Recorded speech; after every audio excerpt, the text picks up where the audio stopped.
So I started Muay Thai when I was roughly 15.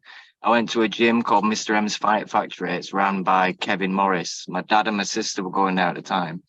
And my first Mm. session, I ended up sparring with like all the fighters. And I did really well against them. So Kevin, who was a very, very good martial artist, he fought Deckers. He was a British boxing champion. He had a spar, mate. He lit me up. We had a great spar. And afterwards we stopped and the whole class had stopped and was staring at us. So I was like, fuck, pretty good. I turned around to him and he went, "You're a fighter." From there, so I had started training. I had my first fight like a month later. I had maybe 16 amateur fights that year, and then I just turned straight to A class. My first A class fight was against Aaron O'Callaghan, who was the number one in Ireland at the time. I fought Mm. the number one in Scotland, Jordan Calder, like a week later, it might have been 2 weeks, like very close sort of time between them. And I went Straight back into to the deep end. Ireland. So go on. Straight into the deep end, no messing around. Oh, no messing around. But my dad, even my amateur career was sort of like I fought a lot of good fighters. And my old Mm. man was like, in terms of A class, B class, C class, he was like, the more brutal it is, the better it'll be for you, really. So, Mm. well, let's just see what happens, innit? When I fought Jordan, he was a bit younger than me, so we fought 5-3s, but no elbows. And when I fought Aaron O'Callaghan, that was A class, but it was only 5-2s. And the rules are still sort of being played with a little bit at that point. But Yeah. me and Jordan were very young when we fought. He was a very good fighter, though. He was a great fighter. And I've been fighting ever since. I had 5 years out, 4 years out, 4.5 years out. When I had my kids and stuff, kind of lost the Mm. mean spirit for it, you know. And then shit happens in life where you think, oh, I have to sort of get that Mm. animalistic side back a bit. And I started fighting again. At that point, I was already quite a name in Muay Thai in Britain when I'd stopped. I'd already been UK number two, UK number three, been ranking Right. for years and stuff, and I'd won a European title and a British title. I'd fought pretty much all the best British guys, and I started to travel Poland and Germany and all that. And a lot of my fights at that point too, so I don't know if you remember or not, but I'd retire. I couldn't be asked doing it, and I'd get a message or a phone call saying, "Do you want to fight in a few weeks?" They'd be like, "Yeah, fuck it, let's give it a go Yeah. again." Yeah. And me and Jose Varela was one of them, and the second time. That was a really cool fight. I enjoyed that. And then after like my time out, I came back. I think I trained for like 8 weeks. I'd not been near a gym for years, and then I fought Michael Savas, and he handed me my ass. So I was like, oh, I've got to get proper back into this now, innit? Yeah. You Um, forgot how hard it was. yeah, that's true. You do. You do. It takes years to get back to it, man. It takes years to get back to it. It took me maybe 2.5, 3 years until my body started to feel properly hard again. And only now recently am I starting to feel like I'm proper fighting to my potential again. You know what I mean? Yeah, because you've been you've been quite consistent of recent because you just want to basically just jump in there and fight anybody and whoever's in front of you. And I think what people really like about you is what you said earlier, like you come to bang, you come to fight every single time. So if we step back a little bit and just the question that I have for you is what made you interested in fighting? Is it something that's just like intrinsic, something in you that you just want to get in there and scrap? Because some as you know, being around the gym, some kids are just like that. You know, when they come in from the first day on, you just know they're just born to fight. And whenever they have a competition coming up, you don't really worry so much about them as a coach because you know they could handle themselves. Was that the same similar case to you, or did you just like the idea of the more like the martial arts or the sports side of things? I've always been a fighter. So like Mm. I used to before I did Muay Thai, I used to do a martial art called MATS. It's martial arts temple system. Oddly enough, it's my dad's best friend who was a coach there, who's the Right. MMA coach with Brendan Loughnane and Kane Moose and stuff, a guy called Anthony Musa. And the head guy there was a guy called Joe. It was proper brutal martial. It was a proper cool, proper respectful, proper old school martial art where when we'd spar. And Yeah. he used to have to put me straight away after my first bar, like lever everybody. He'd have to put me with the black belts, and then in the end, Joe's son, who was a really good martial artist, me and him used to have sort of really good spars. Yeah. But before that point, when I was growing up, when I was young in school and stuff, I'd always be scrapping, watching Mm. kickboxer, looking at cool moves, and then trying to pull them off, or watching martial arts shows, playing games like Mortal Kombat and Tekken, Yeah. and It's always been a thing. Even when I was young in school, I used to like drink raw eggs and sort of walk around with a bag full of bricks, thinking this will make me stronger. You know, anime was a big thing. You know what I mean? Anime was Yeah. massive back in the day. Dragon Ball Z, Naruto, Cool. they were all big Cool. sort of inspirations to me when I was a kid. I always wanted that mindset of I will be stronger than anybody. I will train harder. I will, that sort of anime You know, mindset. that's I was gonna say that's definitely the anime mindset. Because when I used to fight, I used to to get myself ready mentally. I used to watch like freaking Rock Lee and Gaara fights in Naruto and be like, shit, if Rock Lee could do this shit, I could do this shit. So, yeah. Yeah, no, me too, man. Me too. Like for me, my favorite character in Naruto was Obito. I like Obito. Oh, I like his of story course. in it. So, Legendary, um, mysterious guy. and I Yeah, he's got, do. I find that I've sort of, my personality has sort of shifted towards that more of late, and I lean into it a bit. It's not fully the way I am. I do lean into it because it makes people more interested and it sells the sport better and stuff. But yeah. so I try and portray that sort of bad energy somewhat. But yeah, those sort of stories resonate with me more. I like Naruto and that, and I like Sasuke and all that. But for me, Obito was one of them where I was like, that is even as one eye like me, we're winning. It's who you find more relatable. Like when I was younger, when I first started, I don't want to go into anime tangent because I could do this all day. But the first person that I was really like into, I like the idea of Sasuke because he was a bit like outcasted, ostracized, and he just wanted to do his own thing. But then, as the seasons went on, I used to like Gaara a lot. Gaara's Oh my backstory was God. yeah, it was crazy. So fast forward a little bit. Obviously, you've been active. I saw your last fight against Abdullah, was it from Lebanon? And Abdullah that yeah. yeah, that was a crazy, crazy fight. And obviously, after the fight, you showed an immense amount of respect for him because was he traveling alone to come to do this fight, which sounds a bit crazy to me. He travelled alone. He wasn't sure whether he was going to make it or not. We had replacement opponents firing left and right because his visa might not have come. He took it on 4 weeks' notice as well because unfortunately the guy was supposed to fight got injured. So I was like, oh, this guy looks serious now and he's taking it on good notice. And then when he might not be able to come, I was gutted. He came on his own, literally no coach, no nothing, not knowing anybody. I mean, that is crazy, you know what I'm saying? But he's a consummate professional. His career altogether, he's had 45 wins, 2 losses. He's fought in the IFMAs. He's a multiple champion. And after we'd fought, because I was talking to him in the ring, innit, and I was saying, like, is that it and stuff and whatever. And every time I did, he'd fire back harder. So I was like, oh, okay, all right. And Okay. I was trying to get into his head, and I was banging him with some shit, and he was taking it, he was coming back, and I was like, oh, this guy's for real. So he earned my respect. And for me, before it, a little bit of shit talk, whatever. It's all playful, but I like it. But afterwards, if you really earn that respect, me and Paul Cabvich was the same. After we'd fought, I mean, we he's really another legend on the local scene, isn't he? He's been at it for a long time. amazing fighter. And we had a bit of beef before, but we earned each other's respect. And what's beautiful about that, the same as the Abdallah fight, is afterwards, me and these guys are really tight now. We sort of when you bathe each other in blood and war and it's genuine and it's real, afterwards there's nothing but respect there, and you sort of because you've earned it with each other. It's almost Yes. like a brotherhood you gain, you know what I mean? It'll be a good opportunity. I don't know if you already do this, but for you to train with Paul because he's not far from you, is he? But we've been speaking about it, to be honest. We've been messaging about it because after I'd fought him, he was like, come down to the gym and I'll show you some bits. And obviously, he can pick up some bits from me. And his last fight, bro, he took that on a day's notice against the K1 world champion who's fought Takaru, who's fought Sexan, he's fought all of them. I mean, they're Paul up do as there, well aren't as they, he those did. Japanese players? Mate, for Paul to do as well as he did, the guy on a day's notice, the guy is a machine. I knew he Yeah. was anyway, and some of the stuff I was cracking him with, and he was just sort of taking it. I was like, fuck me, this guy is tough, man. Hitman super, and him on fight day because Liam is everybody's favorite in the UK, isn't he? What was the experience like of fighting on that show?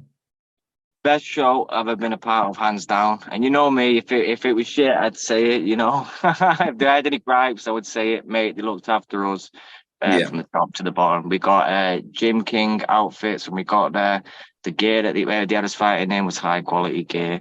Everything ran really sharp and smoothly and on point. I even had, this is the first time this has happened. As I got out of the ring, I had somebody run and give me my pay packet. It's never happened before. Normally you got to go chasing people. Yeah. So it was amazingly ran. The atmosphere was brilliant. Bloody, the massive screens, the production is probably, I'd say, the best show I've ever been a part of in terms of sort of Muay Thai and stuff. And all the other fights on there were great fights as well. Obviously, Joe Ryan knocking out Magnus was amazing. I thought that'd be a test for Joe, to be honest. And he keeps passing him with flying colours. Bloody Joe Craven coming back from getting dropped twice and winning was insanely amazing. That was Neve, incredible.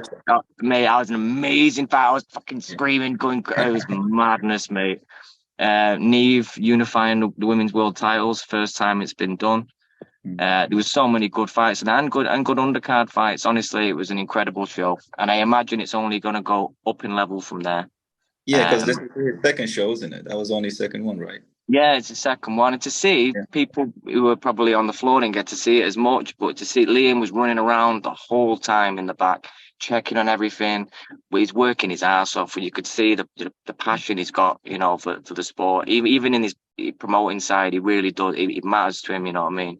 So he is trying to change the game, and I love the fact they have sort of like you know, like live feeds where they're talking about the fights.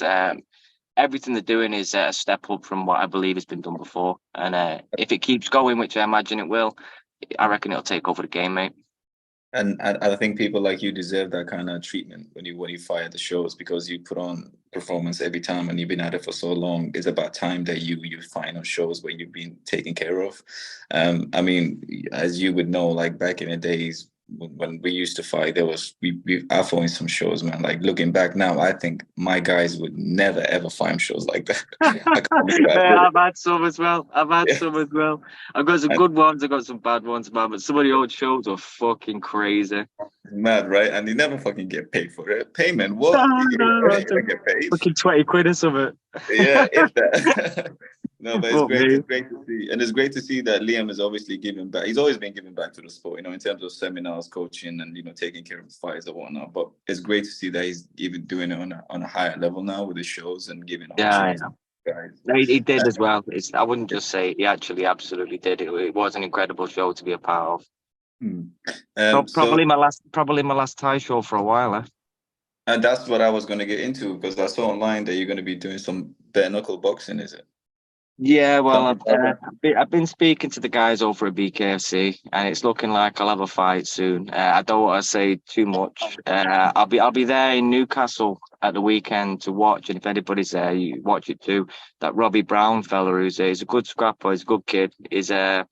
And he's fighting a guy. It's called Ben Hatchett, who's quite wide. He's a good scrapper too, but I think Bobby will probably take it, and then hopefully me and him can get it on. But this is just whispers and rumblings at the moment. And again, I feel like I'm more experienced than him. Obviously, I feel like I'm, in terms of striking, a world-class competitor at the moment. But it's a new sport.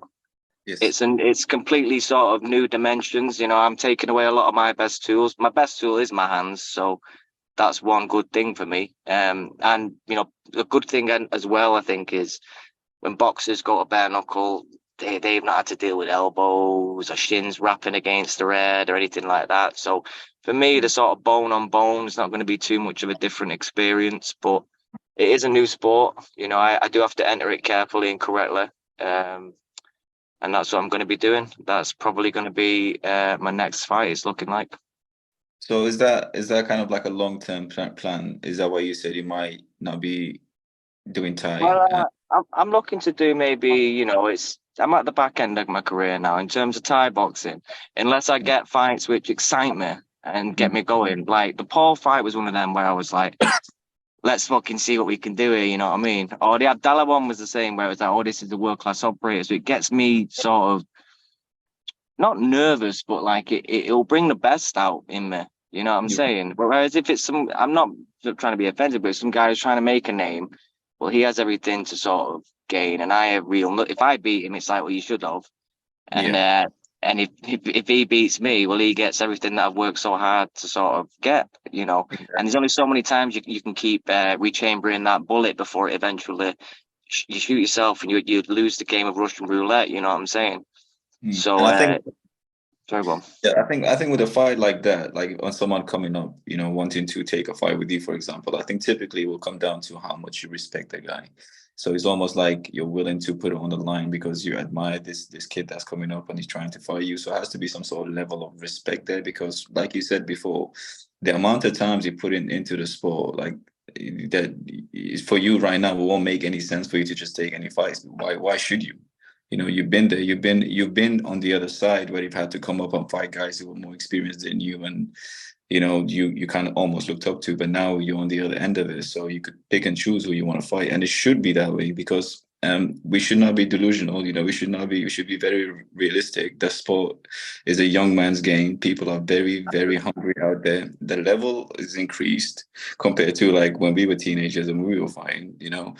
Everything is almost like more monumental now in terms of the show, the training, the fighters. So you have to move accordingly, right? 100%, 100%, mate. And like a lot of the younger fights that I've fought before these fights, they were people like, you know, Stevie Irvine or Stuart Stabler, or these are people who I'd see them and go, oh, again, the same as said about Paul or somebody like, oh, these guys are fucking, you know, these are doing the work, and I could see it, you know what I mean? And now that I've gone and fought Paul and I've fought Abdallah again, it's like, well, now for me, and now take in terms of experience and sort of career path, a step back again, which just doesn't make sense to me at this part of my career. I'd rather use this heat that I've got and go and spend it in another sport and get some more fans that way and get some more eyes that way and get some more money that way, which is, we know the money in Muay Thai ain't great, you know. I'm probably one of the highest paid people at my weight, or and maybe even around, apart from the very big names, and it ain't enough still, mate. It ain't nowhere near enough, and I'm getting paid more in this bare knuckle debut than I've ever been, double more than I've ever been paid in Thai. You know what I mean? As a starting point. Yeah, and I think it's a lot of excitement revolving around the bare knuckle. So I think that kind of gets you a little bit, you know, heated about fighting as well, I'm assuming. So have you changed your 100%. training? Yeah, have you changed your training methods or anything like that? Or have you not gone to that stage yet? Well, I will be. It's looking like I should be fighting in a few months, is sort of how we're organising it. So in them few months, I will completely be changing. The strength and conditioning will stay the same. Routine will stay the same. I'll still be teaching Muay Thai. And my heart, to be honest, is still with Muay Thai. I still love Muay Thai more than any other martial art, you know. Sport I've done all my life. But like you said, we have to be realistic with these things. And it's the reason why some of the higher level, but getting on MMA fighters moving over to bare knuckle. Same reason why someone like Mike Perry's doing so well there, because he's a personality, he's a character, he's a funny guy, and he's a tough guy you can throw down. Yeah, Now, if you've got no, yeah, you can scrap, bro. And if you've got those attributes, I mean, why aren't you going to go where the money is? I can still do good for my sport, the sport which I love, and it will always be my main sport, Muay Thai. I'll always be teaching people and trying to pass on my knowledge. But right now, it's like for my younger guys, like you said, I'm looking at them going, right now, you can take over the game. Now it's for people like Rio Kalase, and I've got quite a few other young fighters coming through. I'm like, you guys can take over the game now. Let me go and try and take over another one. Let me make some money, right? I deserve Yeah, it. yeah, mate. Because teaching people don't make no money. Not really. Do that for the love of it. It's a vocation, man. It ain't a fucking. You're not making loads from it. And fighting, you barely cover your expenses if you do that. So Yeah, I mean, if you do at the level that you're doing it at, like all the money that you get from fighting and your coaching literally goes back to yourself. 100%. If not, the gym is always going to be investment. Obviously, you'll have to like travel to like get to these other gyms to spar with different fighters. You have to like just take care of yourself in terms of your recovery, and obviously sponsors help and stuff like that. But you know, I've we've been out. never had one. I've never had a sponsor.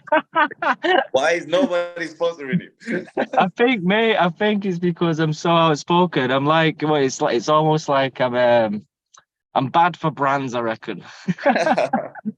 I'm the bad guy, yeah. I'm the bad guy. I don't mind. But you like it that way, though, right? You like yeah, 100%. On it, I have a documentary coming out by Fighter Energy Films, right? And it explains more in proper detail because we've had many conversations over the hours about this bad guy shtick. Because man, a lot of people know me. No, I'm actually not like a bad guy. Yeah, I am a bit fucking mental, but all fighters have to be a bit mental, you know. It's I just mean, one of them things. It it's called The is what Bad it is, Guy, isn't it? right? The documentary. Yeah, it is. It's based on like I based that on the Chael Sonnen thing, you know, on him really amping up sort of the bad characteristics of who he is, because like he said, and it's perfect analogy, everybody wants to be the cool, good guy, everybody applauds. So that's a really competitive marketplace. Nobody wants to be the bad guy. So if you Yeah. want to be the bad guy, man, you got a space wide open in the market that you can exploit. And it's true, man. Yeah. It's true. I mean, your fights kind of reflects the bad guy type of personality, even if we know that's Yeah, not. Yeah, exactly, right. So you're there to scrap, you're there to take someone's head off. And I think like when I was younger, the villains were always my favorite guys. You know, the bad guys are always my favorite guys. So like there's some sort of like attraction about being the bad guy, quote unquote. 100%, 100%. The cool bad guys are the most marketable thing. Even in wrestling, like Stone Cold and shit is the coolest, isn't it? You know, come on. Exactly. It's always the heels, right? The heels are cool. Always the heels, mate. Mate, I don't want to be in my mind now and stuff. So like in that sort of anything like that, I always try and promote and I always try and be sort of the best version of myself. So I train my absolute arse off 2 to 3 times a day. I have no time when I'm after teaching, I'm training and I'm training and I'm teaching and teaching and training. And then when that's all done, I've got my kids. So I have Mm. no time to be a maniac like that anymore. You know, and you shouldn't be when if you're a young fighter and you're listening to this. The best thing to be is in the gym. Muhammad Ali was not lying when he said the hardest thing to avoid is the alcohol and the women and the clubs, and that's the main part of being a fighter is avoiding all of that crap. Because we have an innate sort of want to fight anyway. So when you get drunk and you go out, that's not a good idea. It's best to lock that away in the gym and sort of learn how to sensibilize it over a long period of time. And the problem is, for some reason, like people always pick on you when you're fighting. It's like even if they know they don't, it's always like I always used to get in trouble with people. Either they knew that it's almost like they had something to prove because they knew I was a fighter. Oh, you're a fighter. It's not so much about not wanting to fight. Sometimes it's about just knowing the results of fighting because you've been through so much. You're like, why would I put myself in this scenario when I know what I could do to you or what could potentially come from violence, because I know violence. So we try to avoid it the best way that we can. But sometimes when That's you're the young, whole reason. That's the whole reason we became fighters. Imagine 99% of people who's a fighter, they were going to go down that road and they went, actually, I'm going to go down this far more productive road. But life as a habit, especially when you're doing well, I'm trying to drag you back to the worst of old ways. And you have to just lock yourself in, get the blinders on, lock yourself into the gym, and keep fucking training. Don't let life distract you. I mean, that's a great pointer for anybody that's coming up and they're trying to get into the game, especially when you're a teenage boy, because life is way too tempting, especially now with social media and all that. Everything is at your fingertips, so they could do so much. So to get away from the fighting a little bit, Jonno, let's try and get to know you a little bit. So outside of the sports of Muay Thai and just fighting in general, what do you find interesting? What do you do in your downtime? Because I know it seems like you're into philosophy and that kind of sort of studies, right? Yeah. Well, I used to study a lot. When I stopped fighting, we have nothing to do. So you sort of become, and this is what people struggle with after they stop fighting as well. They have nothing to put that energy into, so they can go on kind of a self-destructive cycle. And that's just not Muay Thai fighters. That's every fighter that's ever existed. Look through the history of boxing, you will see a range of alcoholic, dysfunctional destructions of lives straight after the fact of stop fighting. The saddest cases being people like Sugar Ray Robinson, Henry Armstrong. There's so many. The story's endless. So when I stopped fighting, I had to sort of get my energy into something else. So I started reading, and I've always been the type of person who, if I go for something, I go for it 100%. So like before I did fighting, I was a guitarist. I used to practice 6 hours a day. When I stopped fighting, I was reading philosophy a lot. I got interested because I seen somebody on TV, and I thought I'm going to do that. So I was reading 6, 7 hours a day. And that Wow. wasn't good enough. So I'd be doing that. And then when I'd read these things, I'd go, right, how can I get better? How can I get some more knowledgeable on it? So I downloaded the Cambridge University, Oxford University. I went through all the top universities in England. I downloaded all their suggested reading for the subjects I was interested in. And then I read all them. And when I'd read all them, I'd find like I might disagree with an author or not, or whatever. And the interesting thing about academics is they all have academia pages, which has their email addresses on. Then you can email them and go, right, you're wrong or right about this. Exactly. And they'll respond. Yeah. they'll respond because it's their, but if it's their idea, it's their baby, innit?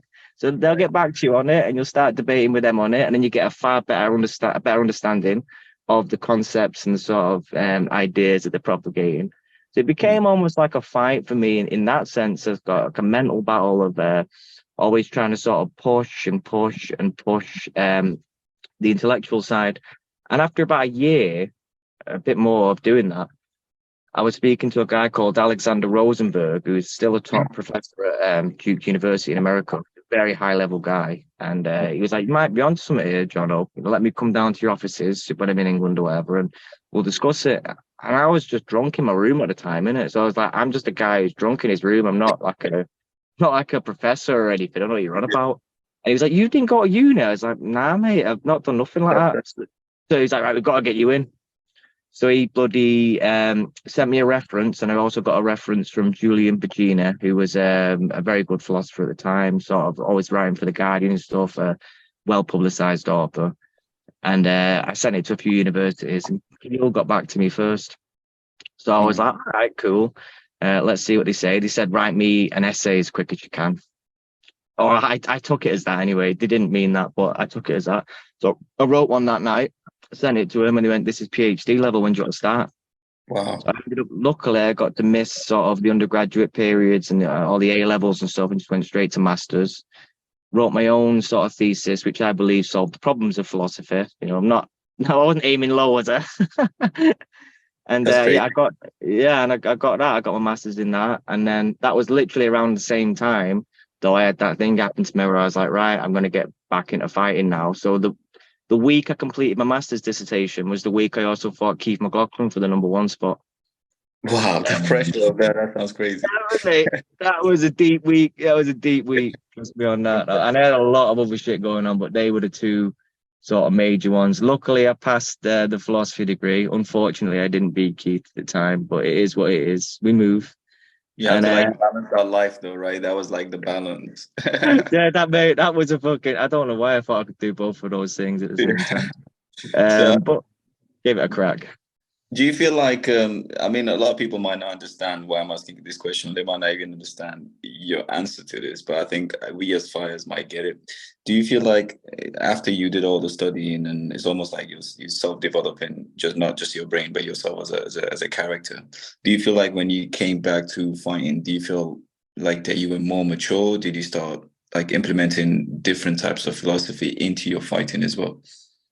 Yeah, but you're absolutely right there. But it took some time. So what I also found was when I'd civilized my mind to that degree and had sort of taken away the animalistic side and the sort of barbarian side of the backside, or this sort of back shit here, the animal shit, that it had taken part of my fighting away from me, sort of in terms of that real brutal stuff. And I had to almost leave that for a period and try and become sort of more barbarian again to become like as good a fighter as I used to be. But at the same time, if you could implement, which I'm getting better at now.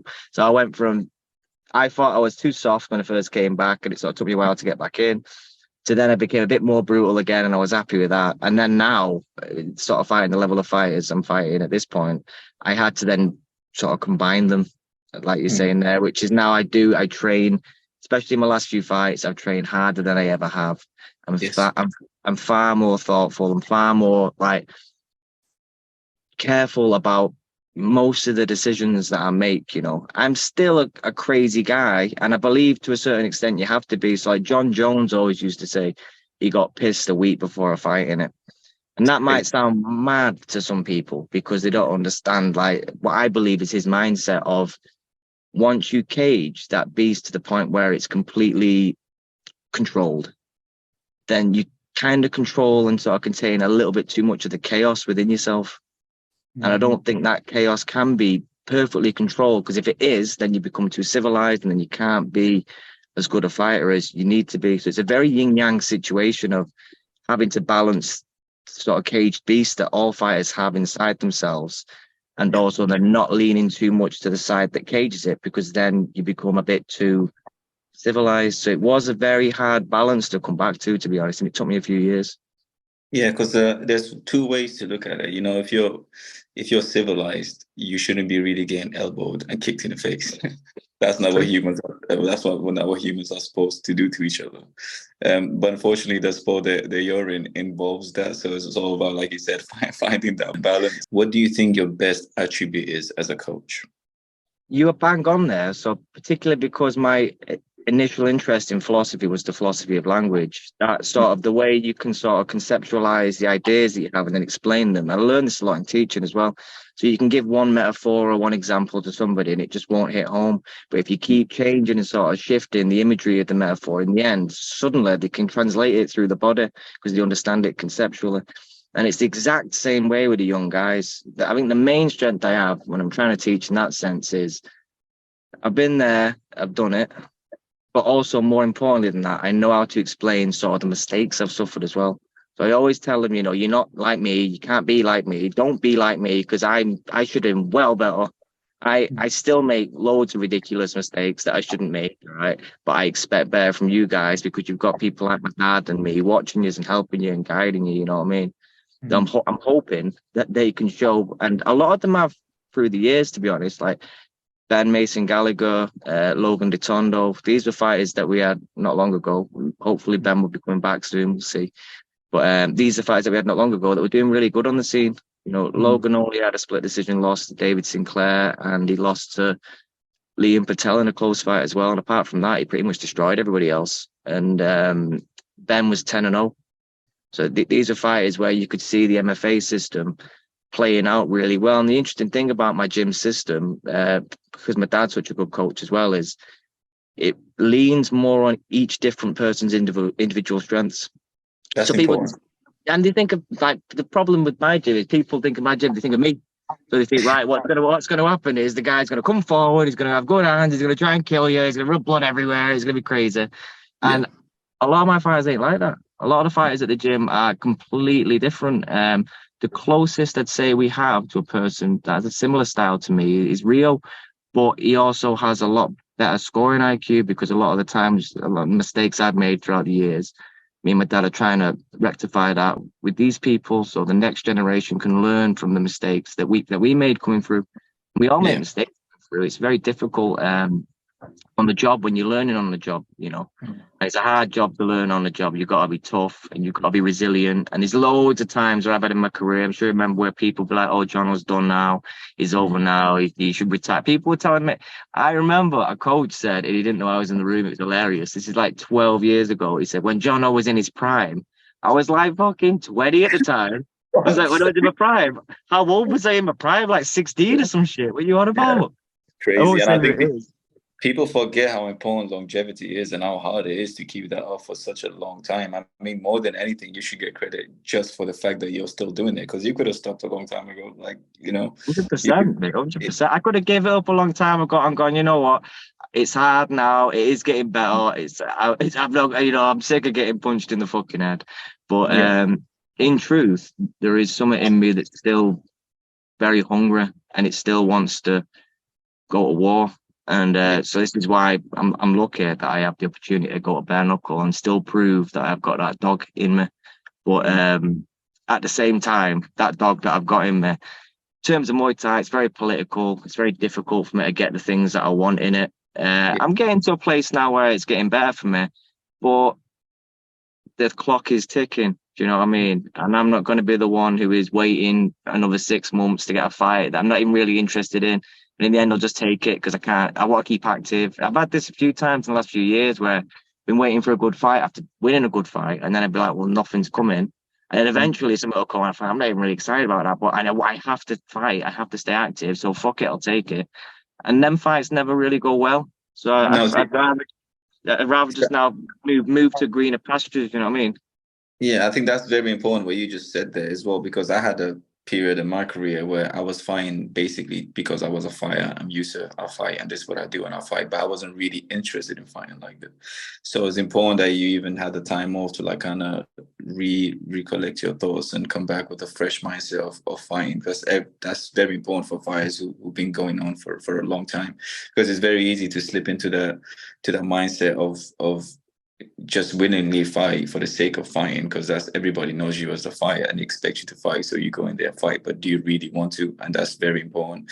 And I could see now the way you're speaking about fighting, and you're from your posts online, from your performances, from your training methods, like you're really in it. Like you're not in it because you're Jonno and you have to fight. You're in it because you actually buzz off fighting, and you buzz off training, and you buzz off the atmosphere. And that's great for me to see, because is going back to the coaching as well. What you just said there is sometimes you do get fighters who are really good fighters, but they're not good coaches, and that comes down to the idea of like, just, I think personally for me, is being able to like say something to someone and for them to get it in a way where they could translate it into their own game and actually start implementing the things that you're teaching them. And that only ever happens if you truly know who you are, right? If you don't know who you are, then how are you supposed to teach anybody anything else? So it's really refreshing and great for me to hear this from you. I didn't expect anything less, just from your performances, and I knew where your mindset is at. But just to move on a little bit, is there anything that really, any sort of concerns that you have about fighting bare knuckle, or is it just the case of excitement and you're just ready to go? It's just excitement, to be honest. The way I feel, it's the same as Thai. It's the same as anything, mate. And I could have gone down a different avenue away from Thai. It wasn't bare knuckle. But as my dad said when I was a teenager, and I just believe it's true about me, the more brutal the fighting style, the better it is to me. Because as you said about my style, I am innately like a aggressive, sort of, I don't know how, like a bullish guy.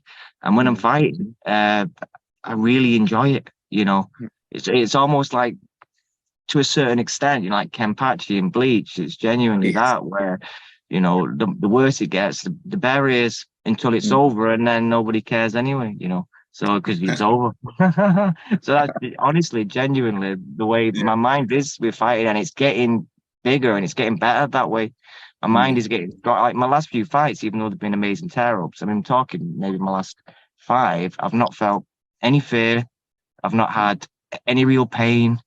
I've not had anything like that while I've been fighting. I've just felt thrill and excitement and joy. And it's bizarre to say it, but it's true. And I mean, especially because it's been my last two have been such wars, you would think he must have had some pains in there, but nah, mate, it's been just fun for me. yeah, and I think that's more than anything is mental, isn't it? So do you, I mean, I know, but like people that see you, they'll know, but you yourself, do you feel like how can I put this question? Do you feel like your career is cemented? So when you fight, you don't feel the pressure of having to win every single fight. It's more so about just getting in there and just having a scrap because you love fighting.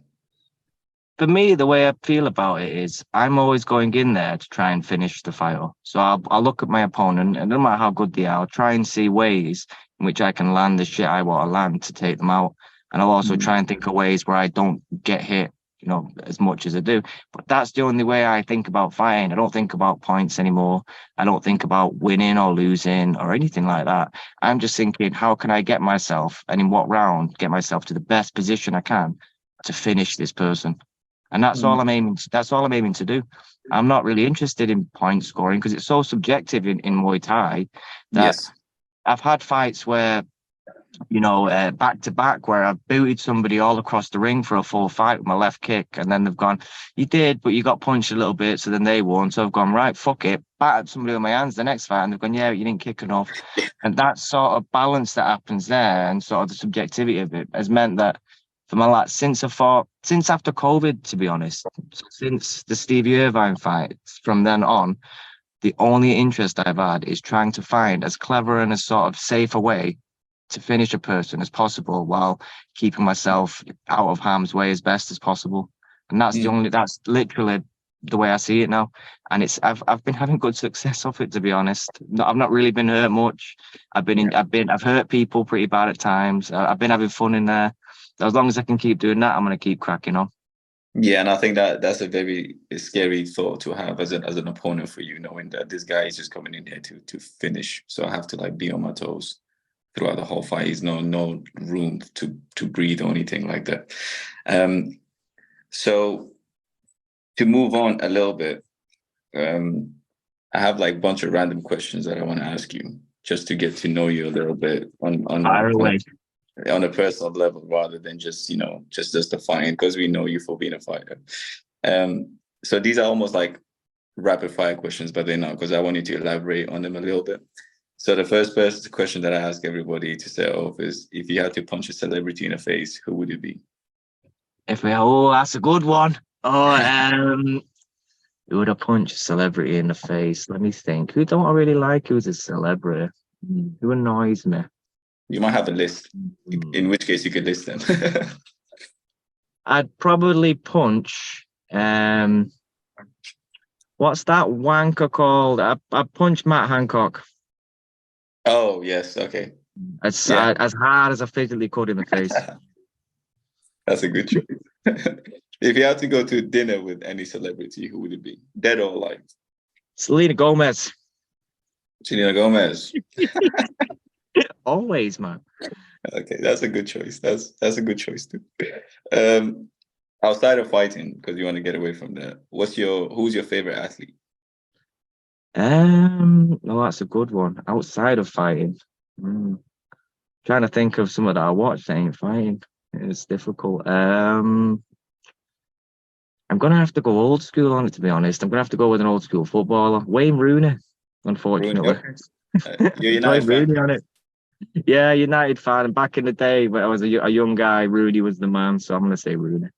Yeah, I'm also a United fan, so that's also another good choice. Winning.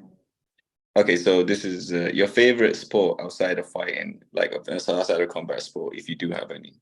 Yeah, I do watch bits of bats, and I like basketball to a degree, but I'm more like play it on my Xbox more than watch it. But I do watch bits.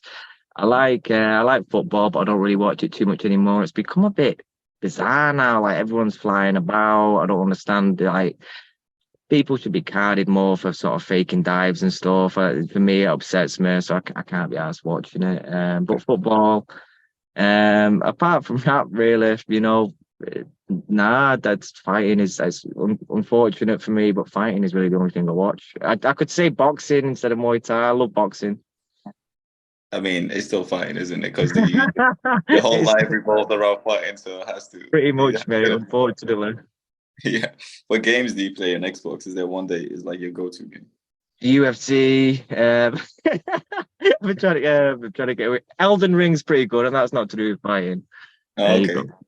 Elden Ring's pretty good. And I was thinking about getting that, but I wasn't too certain.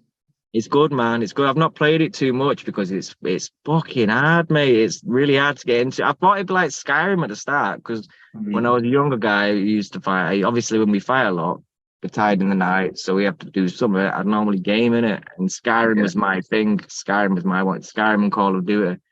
But so I thought Elden Ring would be like Skyrim, but nah, it's well harder. It's fucking brutal, but it's a sick game though.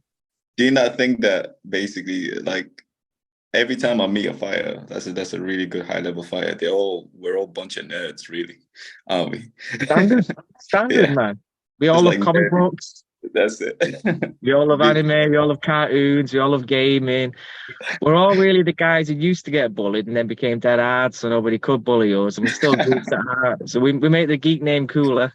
That's it, right? Now we could proudly say we're geeks, so it's okay. I'm a geek. I'm what? Yeah, I used to use Warhammer. What else? What else? Okay, what's your favorite animal? A wolf. Oh, that's mine too. Why a wolf? Because they're socially intelligent. They can run in packs or they can run alone. Sort of, the powerful. I like the image of a wolf. Yeah. Your favorite food to eat after a fight? I always have a McDonald's right after I've weighed in. And I've got to say that's my best. I've got to say, no, it's not quite after, but that first McDonald's hits like something else, mate. That's interesting that you have that before your fight. Standard, mate. I had somebody come to me when I fought on Victory. I'd put up a thing of me having a milkshake and a Big Mac, and one of the fighters came up to me and he said, I was so jealous that you got to have a milkshake and a Big Mac before you'd fought. I can't believe it. And I was like, listen, mate, if a milkshake makes you lose a fight, you should be fucking fighting. That's a good way to look at it. You're so comfortable in that zone that doesn't matter. Just Yeah, whatever. bro, give a fuck, bro. Yeah. Okay, favorite place to visit or place that you've not visited that you want to visit? Fuck, favorite place I've been, probably Thailand. I loved it there, man.